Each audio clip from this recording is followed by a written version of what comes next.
Welcome to chess, ladies and gentlemen. Kamusta, Kaibagan, Miraming Salamat, for you guys stopping by and checking out my channel.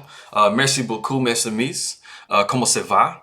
I appreciate you guys stopping by. Bonjour to you. Kamusta to you.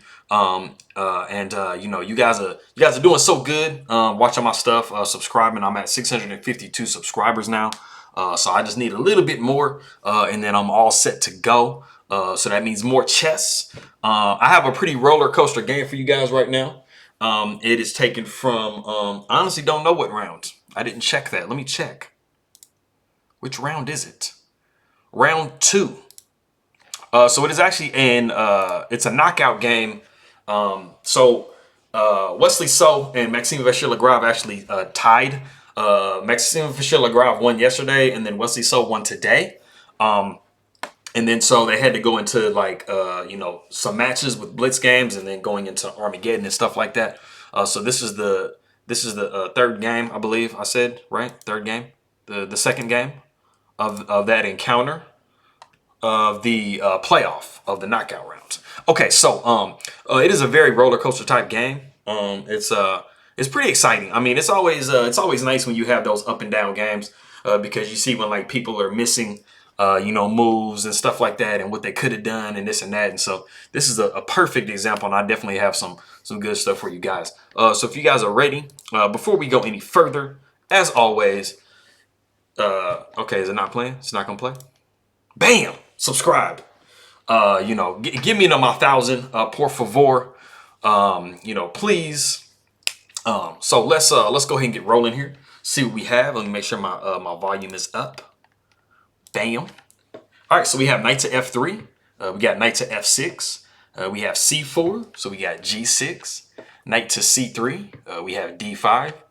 Pawn takes d5. Knight takes d5, and we have h4. And so we are in an English opening, and is the Anglo-Indian, Anglo-Grünfeld defense. So as you guys can see, it has a lot of Grünfeld type look to it. You know, the bishop's going to come here.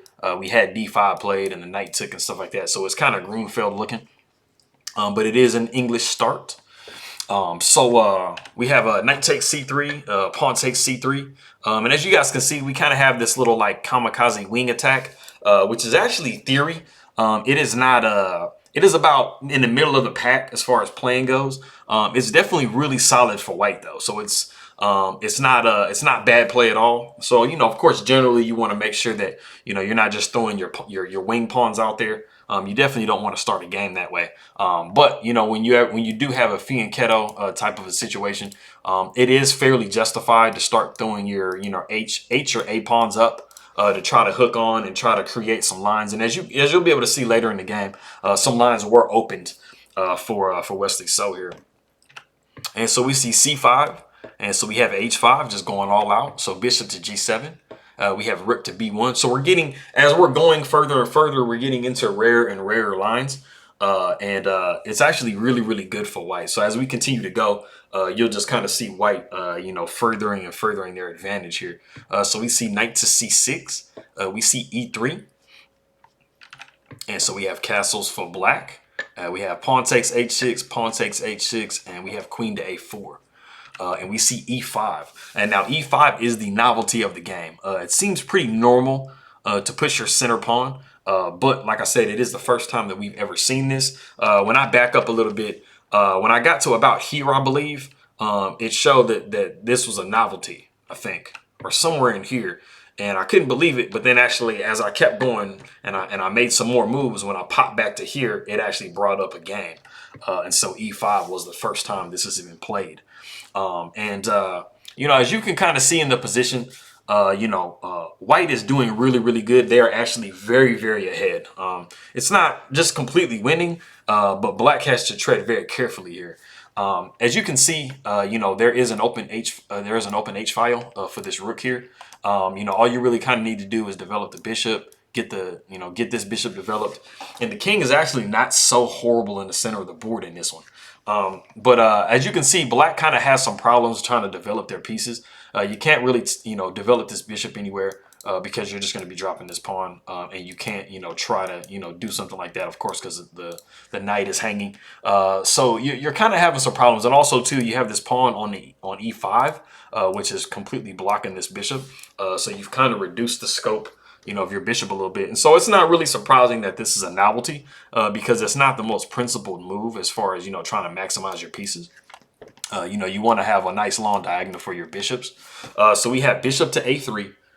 And we have rook to e8. Right. And so it just gives away a pawn, basically. So bishop takes c5 is really just a clear pawn.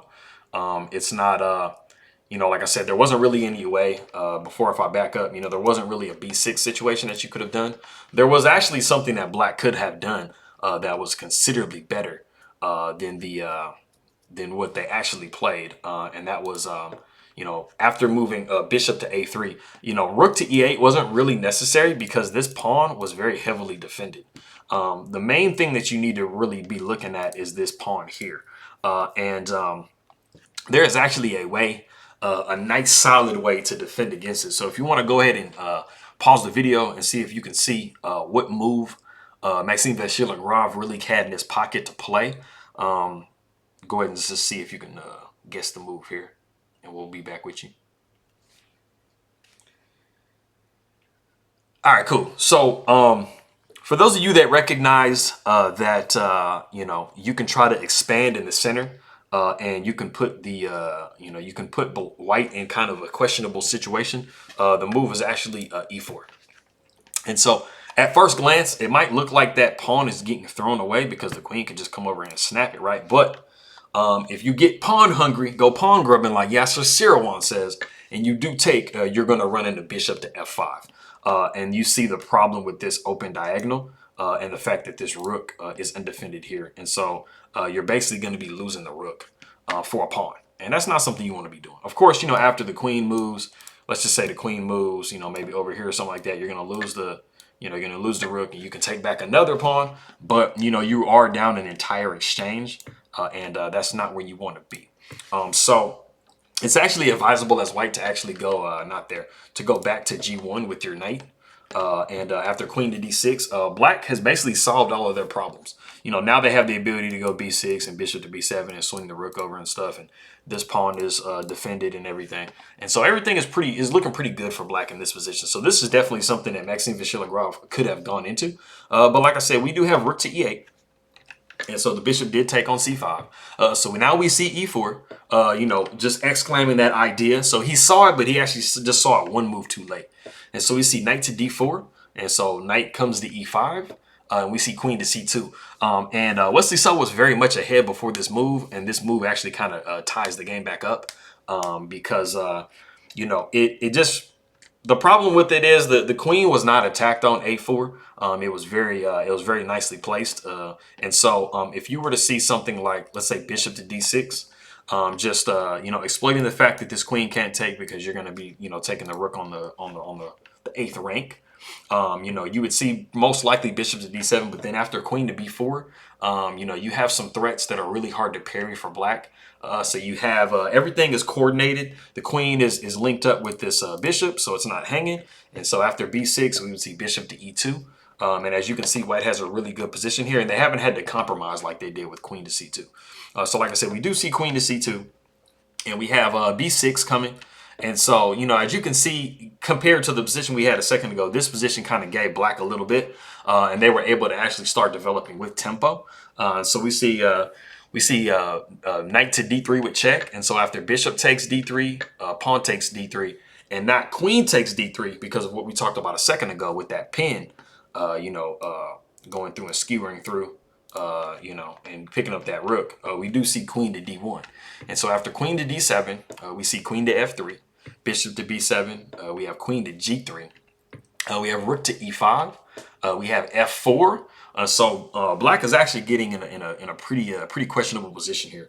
Like I said, they do have this open file here for the rook, and the queen just needs to kind of step over and exploit that. This bishop is doing a good job of cutting the king off from moving, and this rook kind of isn't really doing anything in the center of the board here.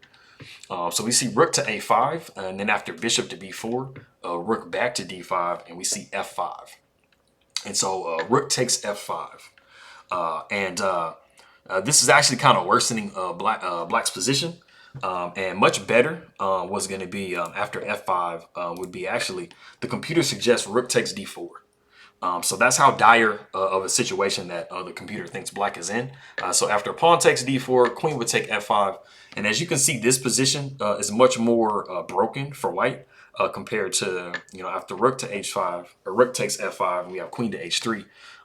As you can see, White is on an insane attack and a lot more of an attack than they were before. So you really kind of had to get rid of that knight in the center here. So after f6, we see knight takes f5, g takes f5. We got queen to h7 with check. King comes down to h7, only move. So we see, only move. And so we see rook to h6. Nice little Sicilian idea. I see this sometimes when I play the dragons. You're going to be, trying to exploit the pin on this bishop. So we see bishop to e4. So we have queen to g6 with check. King down to e6. We have rook to h7. And so we're basically forcing Black in a situation where they're having to make only moves. Because as you can see, the only way to protect this position is going to be to move rook to g8. And so, you're putting, anytime you can, put your opponent in a position where they're having to make only moves, it makes calculation very easy. Because you're not having to think about the 3 or 4 or 5 different moves they can make in a position. Because, if we back up here, when you make this move, the king really doesn't have very many options. It has to go there, So we see bishop to f8. That's a cute little move, deflecting, the rook away. So the rook takes, we see rook takes g7. And after queen to a4, we see rook to b4.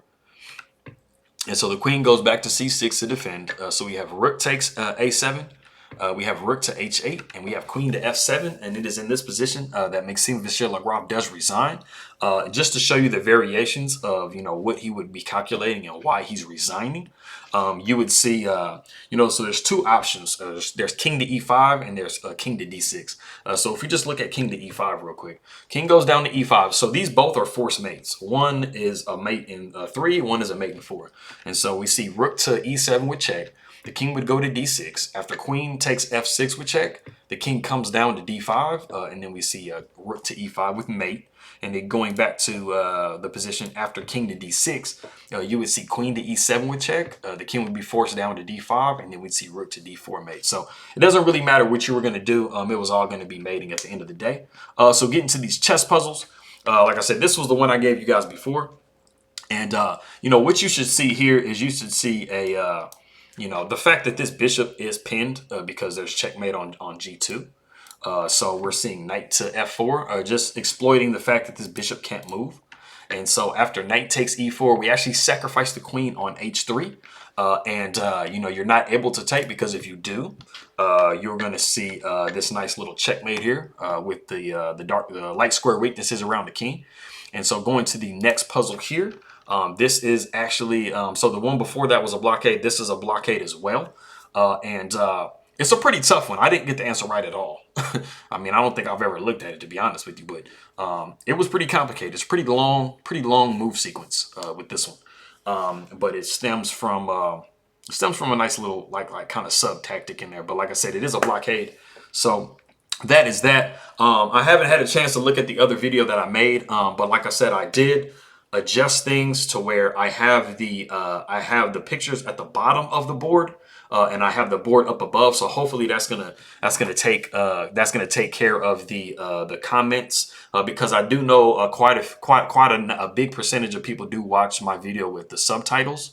It makes it a lot easier to see, I think. So the commentary, the caption should be just covering up the players and not the board, so it should make things easier to see. So, leave me some comments and let me know how you guys like it, and if it's working and if it's solving the problems that you guys had before. And I will see you guys in the next video. I appreciate it.